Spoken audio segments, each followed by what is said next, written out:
Tony. I'm over here with Robbie. He's been in the hobby for a very long time, guys. He's a veteran, so we're gonna check out his system. He's gonna tell us a little bit about it. So, what size tank is this? This is a 156 Oceanic. It's 5 feet wide, 24 inches deep, and 23.5 tall. Nice, nice. Why'd you go with this particular size right here? Actually, that was the size tank that a friend of mine was selling, so I went ahead and bought it, and it fit kind of the space that I have for it. Okay. So what type of lighting you have in here? Filtration system and stuff? I have 3 250 watt metal halides, 20K. The filtration is just a regular Reef with KO in it. I have a high-tech protein skimmer. I run GFO, a little bit of carbon.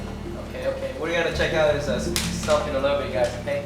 How long ago did you start this hobby, Robbie? I actually started this hobby in 1980. 1980, guys. That's a very long time from now.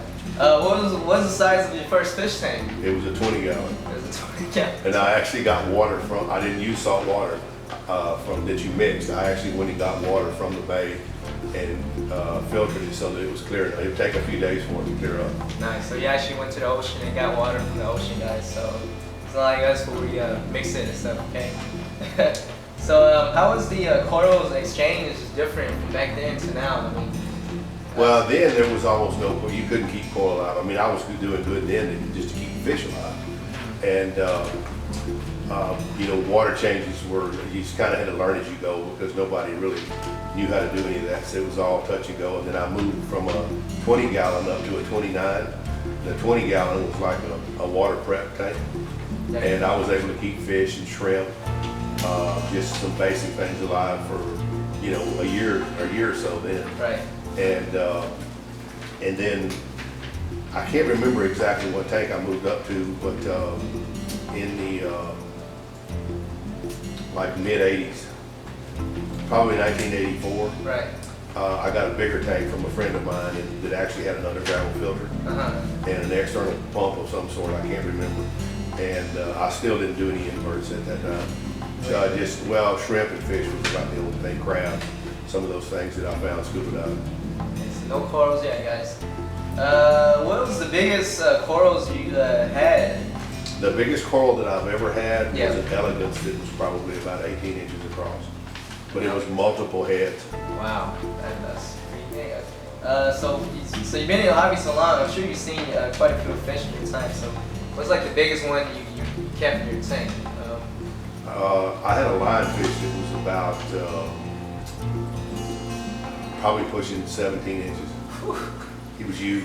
That is a big one. He could eat 20 goldfish at one time. That's how big he was. That's a big lionfish. So what kept you motivated, keep going against this never-ending hobby? Well, I have always been interested from scuba diving. I'm an avid fisherman, and seeing fish in their natural environment and trying to replicate that. And then I've been to the West Coast, Mexico, the Caribbean. And that's pretty much it, but like in the Caribbean, I mean, it's just unbelievable. I'm not fishing. So that's inspiration, right? You just want to oh yeah. keep going. So what kind of dosing method do you use for your tank? Now I am only dosing a calcium reactor. Calcium reactor. With Reef seed, aragonite, the large, and I change it out about every 2.5 months. So how's the maintenance as far as water change and your feeding time and stuff like that? The feeding time is kind of radical, just throughout the day. Okay. Try to keep them fed. I have like 16 or 17 fish in here, and I try to keep them healthy and fed. And as far as maintenance, I do 10 gallons of water 3 times a month every week, and then I do 20 gallons once a week. Okay. Once a month, I'm sorry. What do you feed? What do you feed your fish? I feed them. I feed flake. I feed the pellets. Pellets.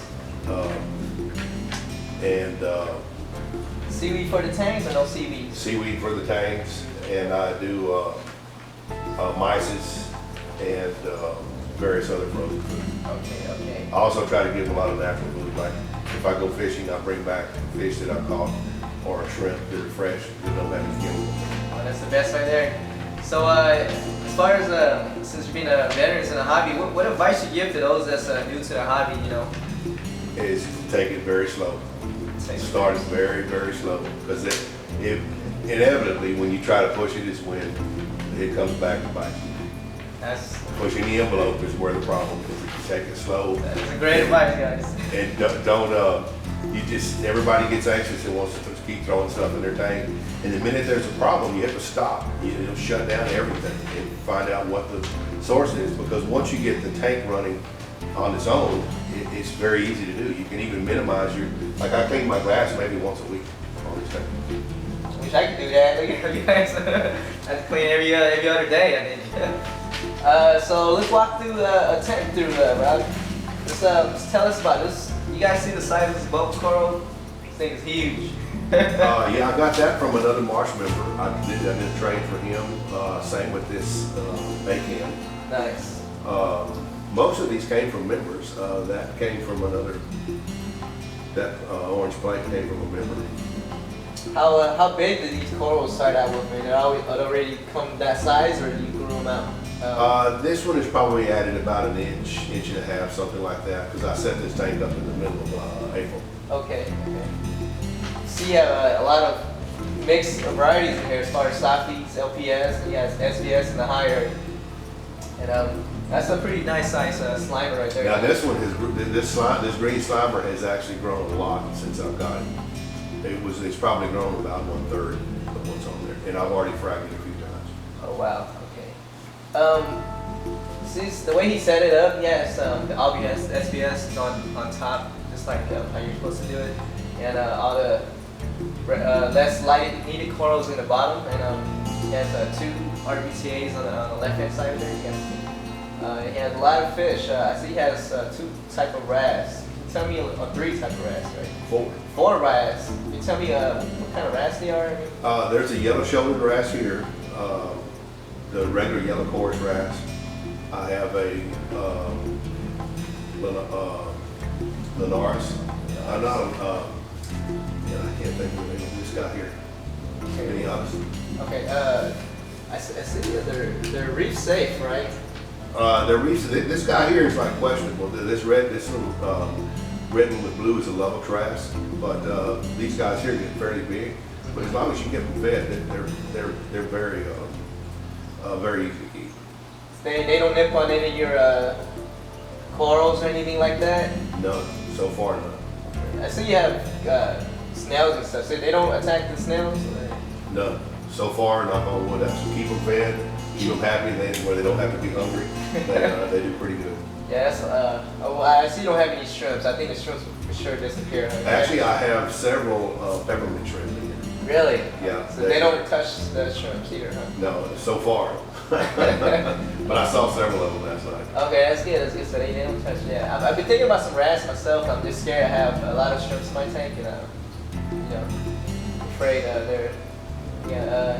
What else is in here? You have a lot of fish. How long you have that tank for? I've had him about a month, and I got him from a guy that's raising from a baby. Okay. And she's kind of rambunctious and runs into my coral and knocks it off. I see. But she's getting better about it.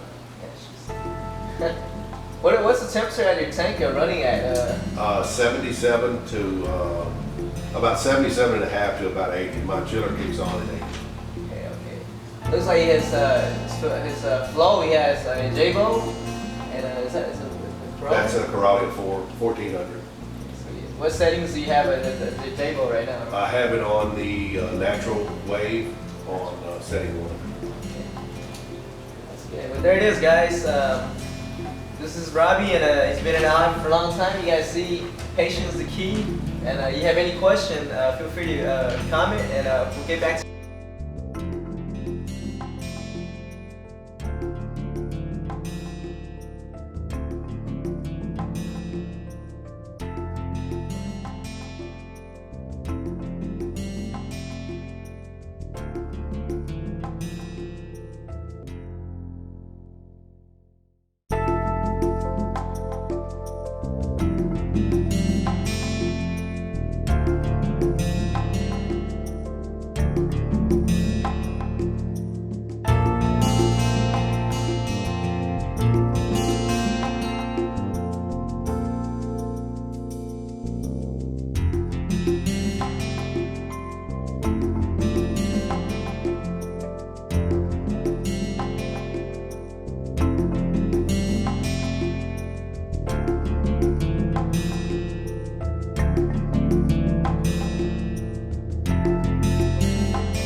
Okay guys, we're looking at one more tank that Robbie has. It looks like he has a gold stripe maroon clown hosting this humongous carpet anemone, and he has pulsing xenons growing all over the place in this tank, guys. Like, they are literally taking over this tank. And I frag them very often.